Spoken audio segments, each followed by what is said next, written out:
Hello guys, welcome to RP academy. तो यहाँ पर आज से हम लोग मैनेजमेंट स्टार्ट कर रहे हैं। अब मैनेजमेंट आपका काफ़ी सारे अलग अलग एग्जाम्स है जिसका हिस्सा रहता है। जैसे कि अगर मैं बात करूँ, सबसे पहले तो आरबीआई ग्रेड बी में आपका आता है। फिर दूसरा यहाँ पर आपका आईएफएससी में, पीएफआरडीए में। तो मैं बिल्कुल कॉन्सेप्ट वाइज आपका यहाँ पर इसको पढ़ाऊंगी। अगर आप चाहते हैं कि आपको एमसीक्यूज भी करने हैं तो आप क्या करना, आपको बेसिकली प्लेलिस्ट सेक्शन में जाना, या फिर यहाँ आई सेक्शन में आपको ना एक प्लेलिस्ट दिखेगा। तो वहाँ पर पूरा एमसीक्यूज हैं आपके एग्जाम के लिए रेलिवेंट। तो जैसे जैसे चैप्टर्स पढ़ते जाओ, वैसे वैसे उन एमसीक्यूज को यहाँ पर सॉल्व करते जाना। साथ में ना मैं आप लोगों को आरपी एकेडमी के एप्लीकेशन पर और यहाँ पर वेबसाइट पर आपको मॉक्स वगैरह मिल जाते हैं, आरपी के कोर्सेज मिल जाते हैं। तो अगर आप चाहते हो कि आपको पीडीएफ चाहिए इस लेक्चर का, या फिर आपको मॉक्स लगाने हैं, टॉपिक वाइज एमसीक्यूज लगाने हैं, तो आप वो भी परचेज कर सकते हो, but of course that is paid, वो फ्री नहीं है। ओके, तो चलिए स्टार्ट करते हैं आज की क्लास के साथ में। तो सबसे पहले बात करेंगे बेसिक्स ऑफ मैनेजमेंट की। तो बेसिक्स ऑफ मैनेजमेंट आपका पहला चैप्टर है। अब बताइए बेसिक्स ऑफ मैनेजमेंट एग्जैक्टली होता क्या है। तो अगर मैं यहाँ पर बात करूँ मैनेजमेंट का इम्पोर्टेंस क्या है, मैनेजमेंट होता क्यों है, एक्सेट्रा एक्सेट्रा बातें, तो सबसे इम्पोर्टेंट चीज यहाँ पर आती है डिसीजन मेकिंग। अगर हम बात करें कि भाई हमारा जो मैनेजमेंट है उसे डे टू डे ऑपरेशंस के लिए, long term operation, short term, यहाँ पर हर एक चीज के लिए डिसीजंस लेने होते हैं। ठीक है, तो हम ये बोल सकते हैं कि यहाँ पर एक आर्ट है कि किस तरीके से हमें काम करवाना है। ठीक है, और या ये कैसे करवाना है, किन लोगों से करवाना है, जो कि लोग किसी भी ऑर्गेनाइज वर्क ग्रुप्स में साथ में काम कर रहे हैं। तो हैरोल्ड कुंज ने ये डेफिनेशन आपको दे रखा है कि हैरोल्ड कुंज क्या बोलते हैं कि मैनेजमेंट एक ऐसी कला है, एक आर्ट है कि आप यहाँ पर दूसरे लोगों से काम करवा रहे हो, अपना काम कंप्लीट करा रहे हो, और ये काम आपको जो कंप्लीट कराना है ये फॉर्मली ऑर्गेनाइज्ड ग्रुप्स रहेंगे। नेक्स्ट अगर हम बात करें एफडब्ल्यू टेलर की, तो ये क्या बोलते हैं, ये यहाँ पर बोलते हैं कि जो हमारे पास में यहाँ काम है, ठीक है, अब हमें पता तो होना चाहिए कि हमें करना क्या है, कब करना है, और यहाँ पर किस तरीके से हम इसको बेस्ट और सबसे चीप मैनर में, चीप मैनर यहाँ पर कॉस्ट इफेक्टिव मैनर में कर सकते हैं, उसके बारे में बात करें। तो एफ डब्ल्यू टेलर क्या बोल रहे हैं कि art of knowing what to do, when to do and see that it is done in the best and cheapest way. फिर आते हैं जॉर्ज आर टेरी। ये क्या बोलते हैं, ये बोलते हैं कि जो मैनेजमेंट है वो एक एकदम ही अलग डिस्टिंक्ट प्रोसेस है। अब इसमें भी अलग अलग स्टेजेस आती हैं। अब कोई भी काम आप करने बैठोगे, जैसे अब आपने अपने एग्जाम की प्रिपरेशन करनी शुरू की, तो आपने डिसाइड किया होगा कि ठीक है, मुझे फेज 1 के लिए इतना टाइम देना है, फेज 2 के लिए इतना टाइम देना है, और इस तरीके से प्रिपरेशन करनी है। तो प्लानिंग की जाती है सबसे पहले, है ना।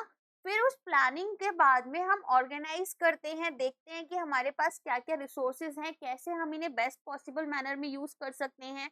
इसके अलावा भी यहाँ पर हमें मॉनिटरिंग करनी होती है कि जो चीजें हमने डिसाइड की थी वो प्लान के अकॉर्डिंग जा रही हैं या नहीं जा रही हैं। अगर कोई लोग हमारे साथ काम कर रहे हैं तो उन्हें डायरेक्ट किया जाता है कि इस काम को कैसे हम बेस्ट पॉसिबल मैनर में कर सकते हैं। और अगर काम में कोई गड़बड़ है, जब हमने मॉनिटरिंग की, तो उसे हम कंट्रोल करने की भी कोशिश करते हैं ताकि हम प्लान्ड वे में जा पाए। तो यहाँ पर हमें अकम्प्लिश्ड स्टेटेड ऑब्जेक्टिव्स को अचीव करना है। अब कैसे करेंगे, human beings and other resources को यूज कर कर। नेक्स्ट आते हैं हेनरी फ्योल। हेनरी फ्योल क्या करते हैं, ये यहाँ पर फोरकास्ट करने के लिए बोल रहे हैं कि मैनेजमेंट का काम क्या है कि भाई तुम देखो आगे फ्यूचर में क्या जरूरतें हो सकती हैं, उन जरूरत के हिसाब से चीजों को करो। इस साल यहाँ पर 500 यूनिट्स अगर सेल हुई हैं, तो अगले साल हो सकता है 700 यूनिट सेल हो। तो आपको वो चीज फोरकास्ट करनी है। फोरकास्ट कर कर कितने रिसोर्सेज की जरूरत होगी, कितनी लेबर चाहिए होगी, कितना रॉ मटेरियल चाहिए होगा, एडमिनिस्ट्रेशन में कितने लोग चाहिए होंगे, क्या क्या आपको फाइनेंशियल रिसोर्सेज चाहिए, वो सारी चीजों को प्लान करोगे। प्लान कर कर ऑर्गेनाइज करोगे, कमांड करोगे अपनी टीम को, कोऑर्डिनेशन बिठाओगे सबके बीच में, और कंट्रोलिंग करोगे। देन आते हैं पीटर ड्यूकर। ये क्या बोलते हैं कि एक मल्टीपर्पस ऑर्गन है। यहाँ पर जैसे हमारी बॉडी में अब हार्ट क्या करता है, ब्लड पंपिंग का काम करता है, ऑक्सीजन जो है वो अलग अलग पार्ट्स में हमारी बॉडी के पहुंचाता है ब्लड के थ्रू। अगर बात करें हमारी किडनीज की, तो वो जो भी हमारा वेस्ट मटेरियल होता है बॉडी में, उसको बाहर निकालने का काम कर रही हैं, राइट? तो यहाँ पर अगर इंटेस्टाइन्स की बात करें तो वो डाइजेशन में हेल्प करती हैं, स्मॉल एंड लार्ज इंटेस्टाइन। तो हर एक ऑर्गन जो है वो यहाँ पर अलग अलग काम कर रहा है। ये बोल रहे हैं कि नहीं, अगर हम मैनेजमेंट की बात करें तो मल्टीपर्पज काम कर रहा है, बिजनेस को भी मैनेज करता है, काम जो यहाँ पर हो रहा है उसको भी मैनेज कर रहा है, और जो लोग काम कर रहे हैं उनको भी मैनेज कर रहा है। फिर आते हैं मैरी पार्कर फॉलेट। ये क्या बोलते हैं? ये बोलते हैं कि यहाँ पर लोगों से जो हम काम करवा रहे हैं, ठीक है, the art of getting things done. अब ऐसा नहीं है ना उनके ऊपर हम सर पर डंडा मारेंगे कि काम करो वरना पिटाई होगी। हमें उनको क्या करना है? बनाना है काम के लिए। हो सकता है कभी कभी गुस्सा भी करना हो, कभी काम समझाना पड़े, ठीक है, कोऑर्डिनेशन बिठानी पड़े। तो यहाँ पर हमारा अल्टीमेट गोल क्या है? कि हमें तो अपना काम करवाना है। पर्सपेक्टिव्स अब हमारे मैनेजमेंट पर क्या-क्या आते हैं। तो मैनेजमेंट एज़ अ प्रोसेस, ये आप देखेंगे कि जो यहाँ पर इंटर रिलेटेड फंक्शंस हैं कि किस तरीके से क्रिएशन, ऑपरेशन और डायरेक्शन हमें एक ऑर्गेनाइजेशन में प्रोवाइड करनी है। तो अलग-अलग यहाँ पर काम हैं जिनको हम एक साथ में रिलेट कर कर चल रहे हैं। मान लो एक प्रोडक्शन हुआ किसी कंपनी में, ठीक है, सामान बनकर तैयार है, लेकिन अगर उसकी मार्केटिंग नहीं की तो बेचने को खरीदने कौन आएगा? चलो, अब यहाँ पर हमें पता है कि कोई सेल करने के लिए कोई खरीदने वाला है बायर, और कोई यहाँ पर बनाने वाला है, ठीक है, मैन्युफैक्चरर। लेकिन अगर मार्केटिंग नहीं की तो किसी को पता कैसे चलेगा कि सामान बेच कौन रहा है? तो हर एक यूनिट इंपॉर्टेंट है। मार्केटिंग और सेल्स काम कर रहे हैं, वो यहाँ पर मार्केटिंग के लिए भी तैयार है और ये सेल्स के लिए भी। लेकिन प्रोडक्शन डिपार्टमेंट ने प्रोडक्शन ही नहीं करा, तो क्या बेचोगे?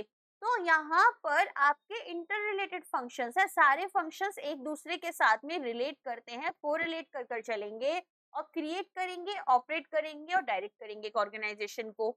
तो सबसे पहले तो सोशल प्रोसेस अगर हम एक मैनेजमेंट को देखें, तो रिलेशनशिप्स डेवलप हो रही हैं लोगों के बीच में। यहाँ पर जो कलीग्स हैं, एक टीम ले लो आप, ठीक है। अब यहाँ पर ये जो टीम है अलग अलग लोगों की, इनके बीच में अच्छा रिलेशन होगा तो आउटपुट अच्छा आएगा। अगर इनका मैनेजर के साथ में अच्छा कोऑर्डिनेशन होगा तो कोई प्रॉब्लम है तुरंत ये लोग अपने मैनेजर को बताएंगे। मैनेजर इनके साथ अच्छे से रहेगा तो मैनेजर जो है क्या वो इन्हें अच्छे से कमांड कर पाएगा, ये लोग भी मैनेजर की बात सुनेंगे। तो बेसिकली हमारी रिलेशनशिप्स डेवलप हो रही है अमंग पीपल। फिर आती है इंटीग्रेटिंग प्रोसेस। तो जो भी हमारी ह्यूमन, फिजिकल एंड फाइनेंशियल यहाँ रिसोर्सेज हैं, उनको हमें यहाँ पर यूनाइट करना है, इंटीग्रेट कर कर तब इनका काम करवाना है, ठीक है। अगर हम एम्प्लॉयज लेकर आएंगे तो ऑफ कोर्स उनको हमें सैलरीज देनी है, तो फाइनेंशियल रिसोर्सेज। हमें कोई काम करना है, इंसानों की जरूरत पड़ेगी, तो ह्यूमन रिसोर्सेज। फिजिकली यहाँ पर हम देखेंगे मशीन्स की, हर चीज की जरूरत है। देन आता है कॉन्टिन्यूअस प्रोसेस। तो यहाँ पर हमें एक ऑनगोइंग साइकिल है कि क्या-क्या प्रॉब्लम्स आ रही हैं, हो सकता है टीम के बीच में आ रही हो, रिसोर्सेज का इशू आ रहा हो, प्रोक्योरमेंट में इशू आ रहा है, मार्केटिंग में, सेल्स में, एक्स वाई जी, कोई ना कोई हर दिन अगर आप किसी ऑर्गेनाइजेशन में काम करोगे ना, आपको समझ आएगा हर दिन कुछ ना कुछ प्रॉब्लम, कुछ ना कोई चैलेंज आता है, उसे रिजॉल्व किया जाता है। कभी लोगों में आपस में बहुत ज्यादा लड़ाई हो जाएगी, कभी बहुत अच्छे रिलेशंस बन जाएंगे, कभी सब कुछ चल रहा होगा एक कोल्ड वॉर टाइप की सिचुएशन में। तो कॉन्टिन्यूस प्रोसेस है ये। देन आ जाते हैं मैनेजमेंट एज एन एक्टिविटी। तो हम देखेंगे कि भाई यहाँ पर एक मैनेजर एग्जैक्टली करता क्या है। तो सबसे पहले तो इंफॉर्मेशनल एक्टिविटीज ये रिसीव करेंगे और इंफॉर्मेशन प्रोवाइड करेंगे, तो कम्युनिकेट कर रही हैं। डिसीजनल एक्टिविटीज, यहाँ पर चॉइसेस हैं कि भाई किस बेसिस पर हमें एक्शन को लेना होगा, है ना, क्या एक्शन लेना है, क्यों लेना है, ये हमें डिसीजन लेने पड़ेंगे। साथ में यहाँ पर इंटरपर्सनल एक्टिविटीज, तो जो हमारे सुपीरियर्स हैं, देखो अब यहाँ पर मान लो एक मिड लेवल मैनेजर है, तो उसे लोअर लेवल मैनेजर के साथ में कनेक्ट करना पड़ेगा, साथ में अपने सुपीरियर्स को भी इन्फॉर्म करना पड़ेगा। अब कुछ प्रॉब्लम आ रहा था लोअर लेवल मैनेजर को, उन्होंने बोला कि जो काम है वो डेडलाइन पर नहीं हुआ, एंड यहाँ पर मिड लेवल मैनेजर को लगा कि यार बात तो सही है, इनका जो यहाँ पर एक्सक्यूज है वो काफी ज्यादा जेन्यून है, ऐसा कोई प्रॉब्लम नहीं है। तो अब इन्हें यहाँ पर अपने टॉप मैनेजर्स को समझाना पड़ेगा। तो सिमिलरली हम क्या देख रहे हैं कि इनको इंटरेक्शन करना है सुपीरियर्स के साथ भी, सबॉर्डिनेट्स के साथ भी और पीयर्स के साथ में भी, ताकि अपने गोल्स को अचीव कर पाए। फिर आता है मैनेजमेंट एज अ डिसिप्लिन। तो एक ब्रांच है नॉलेज की with its own principles, practices, code of conduct, जो कि हम फॉर्मली अपने इंस्टीट्यूट्स में पढ़ा रहे हैं। ठीक है, तो यहाँ पर हम क्या देखेंगे, यहाँ पर हम देखेंगे कि भाई हमारे पास में खुद के कुछ प्रिंसिपल्स, कुछ प्रैक्टिसेस, कोड ऑफ कंडक्ट हमें अपने रखने पड़ेंगे, ताकि हम फॉर्मली यहाँ पर अपने इंस्टीट्यूट्स में पढ़ा पाएं या फिर लोगों को चीजें सिखा पाएं कि भाई आपको क्या क्या प्रिंसिपल्स यूज करने हैं, हमारी ऑर्गेनाइजेशन की वैल्यूज हैं, इस पर आपको काम करना है, यहाँ पर ये कोड ऑफ कंडक्ट रहेगा। ऐसा नहीं है कि आप किसी से गाली देकर बात कर रहे हो, ऐसा नहीं है कि आप यहाँ पर किसी की बात नहीं मान रहे हो, अपने हिसाब से चल रहे हो, ऐसा नहीं होगा। आपको सब चीजों को ध्यान में देकर चलना है। देन आता है मैनेजमेंट एज अ ग्रुप। तो यहाँ पर जितने भी इंडिविजुअल्स मैनेजरियल टास्क परफॉर्म कर रहे हैं, ये सभी के लिए रेफर करता है। तो ब्रॉड सेंस में जितने भी मैनेजर्स हैं, राइट, और हमारे पास में सीईओ भी हो सकते हैं, राइट। इसके अलावा भी बहुत सारी पोजीशंस होती हैं। अगर मैं एग्जांपल लूं आपके लिए, तो जैसे प्रोडक्ट मैनेजर हो गए, सेल्स मैनेजर, मार्केटिंग मैनेजर, उनके नीचे भी और मैनेजर्स होते हैं जो कर रहे होते हैं। फिर टीम लीड्स होते हैं, टीम लीड्स के अलावा सुपरवाइजर्स होते हैं। तो हर एक ऑर्गेनाइजेशन में अलग अलग लेवल पर मैनी मैनेजर्स आपको देखने के लिए मिलेंगे। तो हमें क्या करना है, हमें ब्रॉड सेंस में सभी को एक ग्रुप में मानकर चलना है, और नैरो सेंस में हम केवल टॉप मैनेजमेंट को देखेंगे। अब टाइप्स ऑफ मैनेजर्स, पैट्रिमोनियल या फैमिली, जो कि यहाँ पर पोजीशन अपनी ओनरशिप की वजह से इनहेरिट कर रहे हैं। फॉर एन एग्जांपल, मान लो यहाँ पर एक शॉप है और शॉप के जो ओनर हैं, ठीक है, अब वो धीरे धीरे क्या करेंगे, जैसे जैसे उनके बच्चे बड़े होंगे, उनको यहाँ पर अपना बिजनेस ट्रांसफर करते चले जाएंगे। तो ये पोजीशन क्या उन्हें इसलिए मिल रही है क्योंकि वो डिजर्व करते हैं, या इसलिए मिल रही है क्योंकि यहाँ पर वो अपनी फैमिली बिजनेस में काम कर रहे हैं। देखो, हो भी सकता है वो डिजर्व करे, हो भी सकता है ना करे, लेकिन ये पोजीशन डेफिनेटली उनको इसलिए तो मिल ही रही है क्योंकि वो यहाँ पर ओनर के अपने खुद के बच्चे हैं। फिर आते हैं प्रोफेशनल। तो इनको हम स्पेशलाइज नॉलेज और क्वालिफिकेशन के बेसिस पर अपॉइंट करेंगे। तो जैसे अगर कोई एमबीए कर चुके हैं, या फिर वर्क एक्सपीरियंस बहुत अच्छा है इनके पास में, और इन्होंने कुछ ऐसे इनिशिएटिव्स लिए हैं जो कि किसी दूसरे बिजनेस को बहुत अच्छे ऊपर लेकर गए, तो हमने अपनी ऑर्गेनाइजेशन में अपॉइंट कर लिया। या फिर इसी बिजनेस में इनको लगा कि ठीक है, इनके पास माइट भी एक फॉर्मल डिग्री नहीं है, बट इनके पास इतना एक्सपीरियंस है, स्पेशलाइजेशन हो चुका है, तो इन्हें हम ले आते हैं। फिर आते हैं पॉलिटिकल और सिविल सर्वेंट्स। तो यहाँ पर पब्लिक सेक्टर अंडरटेकिंग्स को मैनेज करने के लिए इन्हें अपॉइंट किया जाता है। Now this is important, management art versus science. Science तो कोई भी आप डिसिप्लिन पढ़ोगे तो सबसे पहले आपसे पूछा जाएगा कि एक आर्ट है या ये साइंस है, तो हमें बताना होता है कि ये दोनों है। ठीक है, तो management as a science, science क्या करता है? साइंस यहाँ पर फेथ के ऊपर जाता है? नहीं जाता। किस पर जाता है? रैशनल नॉलेज पर जाता है, कि हमें फैक्ट्स दो, उन फैक्ट्स के बेसिस पर हम बात करेंगे, हम यहाँ पर हवा में बात नहीं करेंगे। तो एक सिस्टमैटिक बॉडी है विद जनरल प्रिंसिपल्स। तो यूनिवर्सल प्रिंसिपल्स हैं, जैसे कि हम ये तो बोलेंगे ना कि भाई हमारी जो पृथ्वी है, अर्थ जो है, ठीक है, वो सन के अराउंड रोटेट कर रही है। तो यहाँ पर हमारे फंडामेंटल प्रिंसिपल्स एप्लीकेबल हैं हर जगह। जैसे यूनिटी ऑफ कमांड होती है। अब एक ही तो सुपरवाइजर होते हैं जो पूरी टीम को यहाँ पर कमांड्स प्रोवाइड कर रहे हैं। ऐसा तो है नहीं पूरी यूनिट जो है, पूरी जो टीम है, वो अपने सुपरवाइजर को कमांड कर रही है। तो unity of command. Experimentation and observation, आप यहाँ पर अलग अलग एक्सपेरिमेंट्स कर कर फैक्ट्स पता करते हो, ट्रूथ पता करते हो। तो प्रिंसिपल्स यहाँ पर जो डेवलप हुए हैं, वो आपके प्रैक्टिकल एक्सपीरियंसेस एंड ऑब्जर्वेशंस, अलग अलग यहाँ पर एक्सपेरिमेंट्स किए गए हैं, उसके थ्रू हुए हैं। कॉज एंड इफेक्ट रिलेशनशिप, तो एक लिंक हमारा बनाया गया है बिटवीन एक्शंस एंड आउटकम्स। तो यहाँ पर लैक ऑफ अथॉरिटी या रिस्पॉन्सिबिलिटी जो है, वो पैरिटी हमारी इनइफेक्टिवनेस की तरफ लीड करेगी। आया समझ में? तो इस तरीके से हम क्या देख रहे हैं कि अगर हमें ऐसा लग रहा है कि कोई चीज हुई, तो वो चीज क्यों हुई, वो इफेक्ट क्यों आया, उसका कॉज क्या है, कॉज पता करेंगे हम। तो आउटकम जो है उनका एक्शंस, और एक्शंस का क्या आउटकम होगा, ये देखा जाता है। तो अथॉरिटी और रिस्पॉन्सिबिलिटी की जो पैरिटी है, अथॉरिटी और रिस्पॉन्सिबिलिटी क्या है? मेरे पास अथॉरिटी है इस चैनल को चलाने के लिए, और मैंने यहाँ पर अपनी मर्जी से जो भी वीडियोस डालने हैं डाल दूंगी, राइट। रिस्पॉन्सिबिलिटी क्या है? रिस्पॉन्सिबिलिटी है कि मैं यहाँ पर जो भी वीडियोस आपके लिए लेकर आती हूँ उसकी क्वालिटी बेस्ट रखूँ, उसे इस तरह से पढ़ाऊँ कि यहाँ पर मेरे पास पढ़ने वाले हर एक स्टूडेंट को मेरी पढ़ाई हुई चीज समझ में आए। तो अथॉरिटी और रिस्पॉन्सिबिलिटी के बीच में जो यहाँ पर एक छोटी सी थिन लाइन है, अगर वो नहीं समझी जाएगी तो हमेशा क्या होगा, आप देखेंगे कि कोई ना कोई बिजनेस में लॉस हो रहा है, तो इनफेक्टिवनेस आ जाती है। Test of validity and predictability, तो प्रिंसिपल्स जो हैं वो हम यहाँ पर टेस्ट कर रहे हैं और यूज कर रहे हैं ताकि हम आउटकम्स को प्रेडिक्ट कर पाए विद रीजनेबल एक्यूरेसी। हमें यहाँ पर हर बात के लिए एक प्रॉपर एक्यूरेसी मेंटेन कर कर चलनी है, और हमें ध्यान रखना है कि जो भी प्रिंसिपल्स हैं, ठीक है, उनको हम टाइम टू टाइम एक्सपेरिमेंट करें। जैसे पहले क्या बोला जाता था कि सन जो है वो अर्थ के अराउंड रिवॉल्व कर रहा है, लेकिन अब ऐसा नहीं बोला जाता। अब क्या बोला जाता है कि earth is rotating and revolving on its own axis. अब यहाँ पर यही एक डिफरेंस है कि जो भी प्रिंसिपल्स हैं, माइट बी आज जो हमने चीज चेक की उसमें कोई गड़बड़ थी या कोई नई टेक्नोलॉजी आई और जो हमें बेटर रिजल्ट्स दे रही है, तो हमें आउटकम्स प्रेडिक्ट करने हैं रीजनेबल एक्यूरेसी के साथ में। ओके, तो साइंस से मैनेजमेंट को भी हमें इसी तरीके से कोरिलेट कर कर चलना होगा।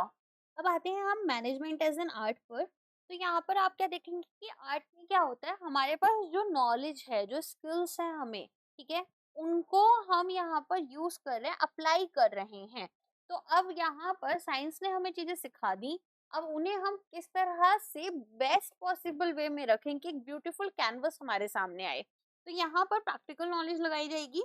तो जितनी भी हमारे पास थियोरेटिकल प्रिंसिपल्स हैं, ठीक है, उनको हमें यूज करना है, अप्लाई करना है हमारी रियल सिचुएशंस में। फिर ईच मैनेजर, ठीक है, हर एक मैनेजर का अपना खुद का एक स्टाइल होता है। आप देखते हैं एक ही कंपनी में 4 से 5 मैनेजर्स हैं, वो लोग बुरे नहीं हैं, बट यहाँ पर उनके तरीके बहुत अलग हैं, और उसी वजह से ना किसी को बहुत ज्यादा पसंद और किसी को नापसंद किया जाता है। तो उनकी पर्सनैलिटी, उनका एक्सपीरियंस के अकॉर्डिंग यहाँ पर वो लोग अपने हिसाब से चीजें मैनेज करते हैं। क्रिएटिविटी की बात करें तो यहाँ पर इनोवेटिव वेज फाइंड किए जाते हैं कि किस तरीके से हम अपने रिसोर्सेस को कंबाइन कर कर गोल्स को अचीव करें और बेस्ट पॉसिबल मैनर में करें। फिर हमें परफेक्शन की तरफ जाना होता है, तो जो मैनेजरियल स्किल्स हैं वो हमारे टाइम को क्या कर रही हैं, यहाँ पर basically with over the time हमारी स्किल्स को और ज्यादा इम्प्रूव कर रही हैं एक्सपीरियंस के साथ में। फिर आती है बात गोल ओरिएंटेड की। तो हम कोशिश करते हैं कि जो प्री डिटर्मिन्ड ऑब्जेक्टिव्स हैं उन्हें अचीव कर पाएं। तो कंक्लूजन क्या होगा कि एक ब्लेंड है हमारे पास दोनों का। मैनेजमेंट एक साइंस की तरह भी और एक आर्ट की तरह भी हमारे पास काम कर रही है, और ये दोनों ही कॉम्प्लीमेंट्री हैं। तो साइंस क्या करती है, नॉलेज प्रोवाइड कर रही है, हमें ये सिखा रही है कि किस तरीके से हमें अपने आप को, अपनी नॉलेज को इम्प्रूव करना है। और आर्ट क्या कर रही है, आर्ट यहाँ पर एक स्किलफुल एप्लीकेशन है इसी नॉलेज की। ये जो हमारे पास नॉलेज है इसको हम एक बेहतर तरीके से अप्लाई कर रहे हैं। तो ये हमें सिखा रही है कि किस तरीके से हमें काम करना है, और ये हमें यहाँ पर बताती है कि क्या चीजें होती हैं, ठीक है। तो हम बोल सकते हैं कि मैनेजमेंट जो है वो ओल्डेस्ट ऑफ आर्ट्स है और यंगेस्ट ऑफ साउंड साइंसेज है, ठीक है। इसको आप अपने डिस्क्रिप्शन में यूज कर सकते हैं, या फिर आप अपने इंटरव्यू में एक बेटर इंप्रेशन बनाने के लिए यूज कर सकते हैं। मैनेजमेंट एज अ प्रोफेशन, अगर एक प्रोफेशन की बात करें तो प्रोफेशन क्या है कि आपके पास जो भी अच्छी नॉलेज है, स्किल्स हैं, उनको आप यूज करोगे और किसी भी एक यहाँ पर ऑर्गेनाइजेशन में एंटर करोगे जहाँ पर आपको उस काम को, उस नॉलेज को यूज करने का पैसा मिल रहा है। तो हमें यहाँ पर एक ऑक्यूपेशन में क्या करना होता है, स्पेशलाइज नॉलेज यूज करनी है with entry regulated by a body.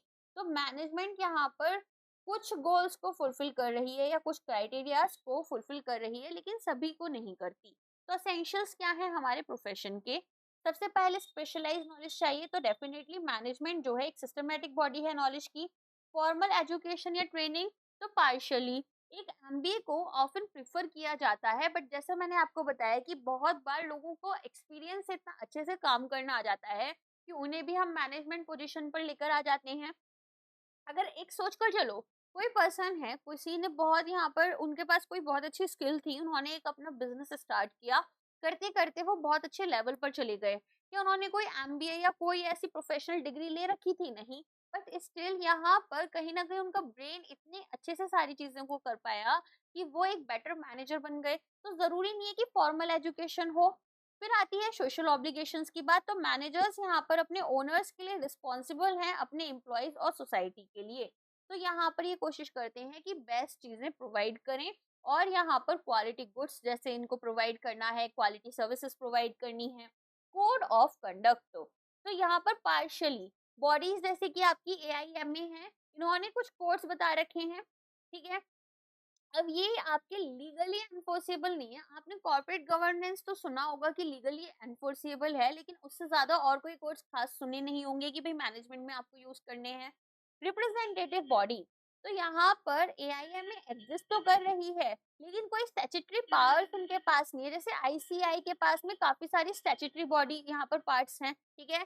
या फिर हम देखेंगे कि अलग अलग हमारे पास में बेसिकली ऑर्गेनाइजेशंस होती हैं जो कि अपने पास ऐसी पावर्स रखती हैं कि वो अपने कोड ऑफ कंडक्ट्स को, अपने डिसिप्लिन्स को लीगली एनफोर्सेबल कर पाए। यहाँ पर आईएमए के पास में ऐसा कोई भी अपना एक्सपीरियंस या फिर अपना डिग्री नहीं है, या फिर कोई भी स्टैट्यूटरी पावर नहीं है, कोई एक्ट इनके नाम पर नहीं बना है। कोर फीचर्स और नीड क्या है मैनेजमेंट की? तो सबसे पहले तो एक पर्पसफुल एक्टिविटी क्या है कि हमें स्पेसिफिक ऑब्जेक्टिव्स को अचीव करना है, तो गोल ओरिएंटेड होना होगा। हमारे सभी रिसोर्सेज को हमें इंटीग्रेट करना है, तो यूनिफाई करेंगे हम ह्यूमन, फिजिकल और फाइनेंशियल रिसोर्सेज को। ये कॉन्टिन्यूस होगा, एक ऑनगोइंग नेवर एंडिंग प्रोसेस होता है। ऑल परवेजिव, हर जगह यहाँ पर इसकी नीड होगी, हर जगह ये प्रेजेंट होगा। एक छोटी दुकान से लेकर एक बड़ी कॉर्पोरेट कंपनी, एक एमएनसी तक आप जाओगे, आप आरबीआई में भी मैनेजर लेवल पर ही जा रहे हो, तो हर जगह यहाँ पर मैनेजमेंट की जरूरत है। ग्रुप एक्टिविटी, तो कोऑर्डिनेट करने होते हैं हमें ग्रुप एफर्ट्स को। देखो, हमें यहाँ पर इंडिविजुअल एफर्ट्स जो हैं उनको ग्रुप में यहाँ पर एक साथ लेकर आकर तभी ये बेनिफिशियल होंगे, और अलग अलग ग्रुप्स के भी एक साथ एफर्ट्स लगकर ही एक फाइनल यहाँ पर आउटपुट मिलता है। देन आ जाओ नीड फॉर मैनेजमेंट, तो ग्रुप गोल्स हमें अचीव करने हैं और किसी भी तरह की कॉन्फ्लिक्ट है, क्योंकि इंसान प्रेजेंट है आपकी टीम में, तो इंसानों की थॉट्स अलग अलग रहेंगी, थॉट प्रोसेस अलग रहेंगे, डिसीजन मेकिंग कैपेबिलिटीज अलग अलग रहेंगी, स्टाइल्स अलग अलग रहेंगे वर्किंग के। तो इसी वजह से यहाँ कॉन्फ्लिक्ट्स होना स्वाभाविक है, it is meant to happen, okay. फिर यहाँ पर आप देखेंगे कि एक साउंड और स्ट्रक्चर्ड ऑर्गेनाइजेशन है। कॉस्ट आप रिड्यूस नहीं कर सकते हैं यहाँ पर, या फिर एफिशिएंसी इंक्रीज नहीं कर सकते अगर आप चीजों को मैनेज कर कर नहीं चलोगे। क्यों? क्योंकि फिर किसी को पता ही नहीं चलेगा कि क्या हमारे प्लान है, क्या बजट है। इसके अलावा कोई कहीं पर वेस्टेज करेगा, कोई कहीं पर। तो हमें क्या करना है, कॉस्ट को रिड्यूस या फिर अपनी एफिशिएंसी को इंक्रीज करने के लिए मैनेजमेंट की जरूरत है। इनोवेशन को फॉस्टर करना है, प्रमोट करना है, ग्रोथ यहाँ पर लेकर आनी है कंपनी की, तो कोई नए नए तरीके लेकर आने पड़ेंगे, जैसे लीन इनोवेशन में हमने समझा है। और हमें साथ में यहाँ पर चेंजेस को मैनेज करना है। अब आप देख रहे हैं ट्रेडिशनल और मॉडर्न सोसाइटी में कितना डिफरेंस है। इवन मॉडर्न में भी मॉडर्नाइजेशन इस लेवल पर बदल रहा है कि अगर हम यहाँ पर इसके साथ में नहीं चलेंगे तो हम पीछे छूट जाएंगे। आज की दुनिया में हमेशा हम क्या करते थे, गूगल करते थे। आज गूगल से पहले अगर हम गूगल करने भी जाएंगे तो गूगल भी अपना एआई टूल हमें लाकर दे देता है अपने सामने। तो हमें हर तरह के चेंजेस के साथ में भी चलना पड़ेगा, और डेलीगेट करना है वर्क एंड डेडलाइंस मीट करनी है। एक अकेला इंसान अगर ये सोचता है किसी भी टीम में कि मैं सारा काम खुद कर लूंगा, ये लोग तो कुछ भी नहीं कर रहे थे, तो ऐसे में काम नहीं हो पाएगा। हमें दूसरे लोगों को उनकी रिस्पॉन्सिबिलिटीज, उनके काम देने पड़ेंगे, अथॉरिटीज भी डेलीगेट करनी पड़ेंगी और काम करवाना भी पड़ेगा। नेक्स्ट आ जाते हैं लेवल्स ऑफ मैनेजमेंट। तो यहाँ पर मेजरली 3 तरह की आपकी लेवल्स रहती हैं एक मैनेजमेंट में। सबसे पहले आता है top level management. Top level में कौन आएंगे? CEO, CFO, CMO, CRO. CRO मतलब आपके chief risk officers, board of directors, managing directors, okay. तो यहाँ पर इनको प्लानिंग करनी है, कोऑर्डिनेट करने हैं फंक्शन, ये प्लान करेंगे, ये बताएंगे कि क्या चीजें होनी है। अब इम्प्लीमेंटेशन इनका काम नहीं होता एज सच। इम्प्लीमेंटेशन के लिए दूसरी बॉडीज को बताएंगे कि आपको ये चीजें करनी है। तो सबसे पहले तो जो ऑब्जेक्टिव्स हैं कि हमें इतना इस तरह का बिजनेस रखना है, इतना रिस्क रखना है, तो ओवरऑल ऑब्जेक्टिव्स को सेट करना, और ब्रॉडर पॉलिसीज को सेट करना इनका काम होता है। स्ट्रैटेजिक प्लान्स को ये लेकर आते हैं, ठीक है। फिर इसके बाद में ये मिडिल लेवल एग्जीक्यूटिव्स को भी अपॉइंट कर रहे होते हैं। एंड क्या करेंगे इसके अलावा, कोऑर्डिनेट एंड कंट्रोल करेंगे सभी डिपार्टमेंट्स को। और क्या करेंगे ये, उसके बाद में इनका काम होता है कि ये कांटेक्ट मेंटेन करें विद द आउटसाइड वर्ल्ड। जो बाहर की दुनिया है उनके साथ में कांटेक्ट मेंटेन करना भी इनका ही काम होता है। अल्टीमेटली हम बोल सकते हैं कि ये रिस्पॉन्सिबल होते हैं अपने शेयर होल्डर्स के साथ में, तो कस्टमर्स, क्लाइंट्स, ठीक है। और यहाँ पर अगर बेसिकली देखो, स्टार्टिंग तो ऐसी हो रही है किसी ऑर्गेनाइजेशन की। अब इसके अलावा अगर गवर्नमेंट को कोई भी प्रॉब्लम है तो वो किससे बात करेगी, बोर्ड ऑफ डायरेक्टर से। कोई केस हुआ किसको पकड़ा जाएगा। आपने देखा होगा, आपने शायद लाइव भी देखा हो कि जब मेटा के साथ में प्रॉब्लम आई थी, जब वो फेसबुक ही था, तो आपको मार्क जुकरबर्ग कोर्ट के सामने बैठे हुए मिले थे, सुंदर पिचाई मिले थे, है ना। तो यहाँ पर इनको कॉन्टेक्ट भी आउटसाइड वर्ल्ड के साथ में मेंटेन करने हैं और सभी डिपार्टमेंट्स को कोऑर्डिनेट एंड कंट्रोल कर कर चलना होगा। तो मोटा मोटा बोल सकते हैं कि इनका बहुत इंपॉर्टेंट रोल है। और ये अल्टीमेटली किसके पास रिस्पॉन्सिबल है, शेयर होल्डर्स, जो पैसा लगा रहे हैं लोग, उनको किससे पूछने हैं सवाल, अपने बोर्ड ऑफ डायरेक्टर्स से, सीईओ से, एमडी से। तो अल्टीमेटली ये रिस्पॉन्सिबल हो जाते हैं। फिर आते हैं मिडिल लेवल, तो ये तो एडमिनिस्ट्रेशन वर्क कर रहे हैं, ये करेंगे एग्जीक्यूशन का काम। तो अब ये डिपार्टमेंटल मैनेजर्स हो गए, जैसे finance manager, sales manager, marketing manager, branch managers, अगर हम बैंक की बात करें तो ऑर्गेनाइजेशनल और डायरेक्शनल फंक्शंस इनके होते हैं। तो ये टॉप लेवल मैनेजर्स और लोअर लेवल मैनेजर्स के बीच में यहाँ पर काम कर रहे होते हैं, इनके और यहाँ पर कम्युनिकेशंस कर रहे होते हैं। तो इनकी रिस्पॉन्सिबिलिटीज क्या है, कि जो टॉप मैनेजमेंट ने अभी अपनी पॉलिसीज बनाई, ऑब्जेक्टिव्स बनाए, प्लान्स बनाए, उन सभी को एग्जीक्यूट करना, उन प्लान्स को, यहाँ पर उन गोल्स को अचीव करना। तो यहाँ पर ये सब यूनिट्स और डिपार्टमेंट्स में प्लान्स बनाएंगे, फिर पार्टिसिपेट करेंगे, जो भी एम्प्लॉयमेंट या फिर ट्रेनिंग होगी लोअर लेवल स्टाफ की, जो पॉलिसीज हैं उनको अपने हिसाब से इंटरप्रेट करेंगे, समझेंगे, और यहाँ पर इन पॉलिसीज को एक्सप्लेन करेंगे लोअर लेवल मैनेजर्स को। रिपोर्ट्स इनको भेजनी रहेंगी अपर मैनेजमेंट को, और डेटा भेजना पड़ेगा। फिर अगर बात करें, इनको परफॉर्मेंस देखनी है कि जूनियर मैनेजर्स किस तरह से काम कर रहे हैं, और लोअर लेवल मैनेजर्स को टाइम टू टाइम इंस्पायर भी करना इनकी ड्यूटी है। तो आप धीरे धीरे मोटिवेशन थियरीज पढ़ोगे, कम्युनिकेशन थियरीज पढ़ोगे, तो अब आपको समझ में आया कि क्यों हम वो थियरीज पढ़ रहे हैं, क्या उनकी जरूरत है। नेक्स्ट आ जाते हैं लोअर लेवल मैनेजमेंट या फिर सुपरवाइजरी। तो सुपरवाइजर्स, फोरमैन, सेक्शन ऑफिसर्स, ठीक है, ये सभी लोग हमारे लोअर लेवल मैनेजमेंट में आते हैं, जो ऐसा बोल सकते हो माइक्रो मैनेजमेंट का काम इनका है, ठीक है। तो ये डायरेक्शंस देते हैं और कंट्रोलिंग फंक्शंस अपनाते हैं। की रिस्पॉन्सिबिलिटीज क्या है, जॉब्स और टास्क देंगे वर्कर्स को, day to day guidance and instructions provide करेंगे कि आज आपको ये काम करना है, आज ये चीजें हैं, कल ये गड़बड़ हो गई थी, इसको सही करो पहले। फिर क्वालिटी और क्वांटिटी, यहाँ पर प्रोडक्शन का कितना चाहिए था, कितना अचीव कर पा रहे हैं, ये भी देखना इन्हीं का काम है। कम्युनिकेट करते हैं वर्कर की प्रॉब्लम्स को, सजेशंस यहाँ पर upwards and management goals downward. Management क्या चाहता है, ये बात टॉप मैनेजमेंट ने लोअर मिडिल मैनेजमेंट को बताई, मिडिल मैनेजमेंट को अब ये बात लोअर लेवल मैनेजमेंट को कम्युनिकेट करनी है। लोअर लेवल मैनेजर्स देखेंगे कि अच्छा एम्प्लॉयज को ये प्रॉब्लम आ रही है, तो वो मिडिल मैनेजमेंट को, middle management report and data देगा हमारे टॉप मैनेजमेंट को, ठीक है। फिर यहाँ पर वर्कर ग्रीवांसेस को सॉल्व किया जाता है। वर्कर ग्रीवांसेस में देखा जाएगा कि किसको क्या क्या प्रॉब्लम्स आ रहे हैं। On the job training provide की जाएगी वर्कर्स को, necessary materials, tools and machines हम अरेंज करेंगे, डिसिप्लिन एंड मोटिवेट करेंगे हमारे वर्कर्स को। यहाँ पर एक इमेज बिल्डर की तरह काम करेंगे, एंड यहाँ पर डायरेक्ट कांटेक्ट करेंगे वर्क फोर्स के साथ में, ठीक है। तो ये सारी चीजें हमें करनी है। की रिस्पॉन्सिबिलिटीज क्या है, जॉब असाइन करना, टास्क असाइन करना वर्कर्स को, day to day guidance instructions provide करना। रिस्पॉन्सिबिलिटी मैन यहाँ पर चलेगी इनकी कि भाई किस तरीके से क्वालिटी एंड क्वांटिटी होना चाहिए प्रोडक्शन का।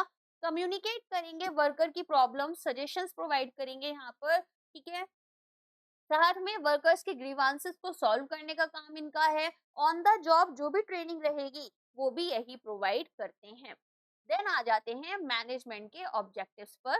तो सबसे पहले तो हमें अपने आउटपुट को मैक्सिमाइज करना है और एफर्ट्स को मिनिमाइज करना है। हमें कोशिश करनी है कि हाईएस्ट पॉसिबल आउटपुट हम अचीव कर पाए और मिनिमम इनपुट हमारे ह्यूमन मटेरियल और फाइनेंशियल रिसोर्सेज का लगे। ज्यादा पैसा भी लगेगा तो सामान महंगा हो जाएगा, लोग खरीदेंगे नहीं, प्रॉफिट मार्जिन कम होंगी या तो कंपटीशन से हट जाएंगे।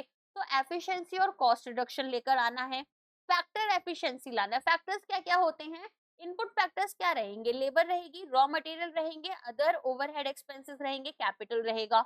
तो हमें कोशिश करनी है कि जो हमारे फैक्टर्स ऑफ प्रोडक्शन है, इनकी ओवरऑल प्रोडक्टिविटी को इम्प्रूव करें। Wastage, spoilage, idle item time, इन सबको कम करें। Shared prosperity. शेयर्ड प्रॉस्पेरिटी में हमें क्या करना है? यहाँ पर इंश्योर करना है कि जो फाइनेंशियल वेलबींग है हमारे एम्प्लॉयर की और एम्प्लॉइज की, उसका हम दोनों का ध्यान रखें। ठीक है, एम्प्लॉयर्स क्या चाहते हैं कि उनकी ऑर्गेनाइजेशन को मैक्सिमम प्रॉफिट्स हो। एम्प्लॉइज क्या चाहते हैं? उनका लिविंग स्टैंडर्ड अच्छा हो, उन्हें एडिक्वेट वेजेस मिले, ब्रेक टाइम सफिशिएंट मिले, फिजिकल मेंटल हेल्थ अच्छी रहे और काम भी अच्छे से करें। दोनों की ग्रोथ हो, ऑर्गेनाइजेशन की भी और एम्प्लॉयर्स, यहाँ पर एम्प्लॉइज की भी। तो ये सारी चीजें हमारे किसको चेक करनी है? मैनेजर्स को देखनी है। Social upliftment and justice. तो हमें पॉजिटिवली सोसाइटी में कंट्रीब्यूट करना है। कैसे? एम्प्लॉयमेंट क्रिएट करेंगे, क्वालिटी प्रोडक्ट्स प्रोवाइड करेंगे, फेयर और यूनिफॉर्म पॉलिसीज यहाँ पर स्टेक होल्डर्स के लिए हमारी वर्क करेंगी। राइट, नेक्स्ट आ जाते हैं मैनेजमेंट वर्सेस एडमिनिस्ट्रेशन। तो हमें ये पता है कि जो मैनेजमेंट है और एडमिनिस्ट्रेशन है वो दो अलग चीजें हैं। बट ऑफन यहाँ पर हम उन्हें आप क्या करते हैं, इंटरचेंजेबली यूज कर लेते हैं कि भाई ठीक है, एडमिनिस्ट्रेशन को मैनेजमेंट और मैनेजमेंट को आपने एडमिनिस्ट्रेशन बुला लिया। लेकिन नहीं, इनके बीच में डिफरेंस है और वो आपको बहुत अच्छे से पता होना चाहिए। तो एडमिनिस्ट्रेशन क्या है? एक थिंकिंग फंक्शन है कि भाई हमें पॉलिसीज बनानी है। अब वो पॉलिसीज क्यों बनानी है?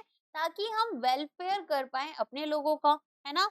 और यहाँ पर अगर बात करें मैनेजमेंट की, तो मैनेजमेंट क्या है कि मुझे यहाँ पर एग्जीक्यूशन करना है। ठीक है, तो देखते हैं मीनिंग क्या है एडमिनिस्ट्रेशन का। ये टॉप लेवल फंक्शन है जिसमें कि ब्रॉड ऑब्जेक्टिव्स हम फॉर्मुलेट करेंगे, प्लान्स बनाएंगे, पॉलिसीज बनाएंगे। ठीक है, और मैनेजमेंट क्या कर रहे हैं? इसमें सब आ जाएगा, आपका मिडिल लोअर लेवल सब आ जाएंगे फंक्शंस। तो हमें जो हमारे प्री डिटर्मिन्ड गोल्स हैं उन्हें यहाँ पर अचीव करने के लिए अलग अलग प्लान्स बनाने होंगे। डे टू डे भी ध्यान रखना होगा, शॉर्ट टर्म लॉन्ग टर्म सब करना होगा।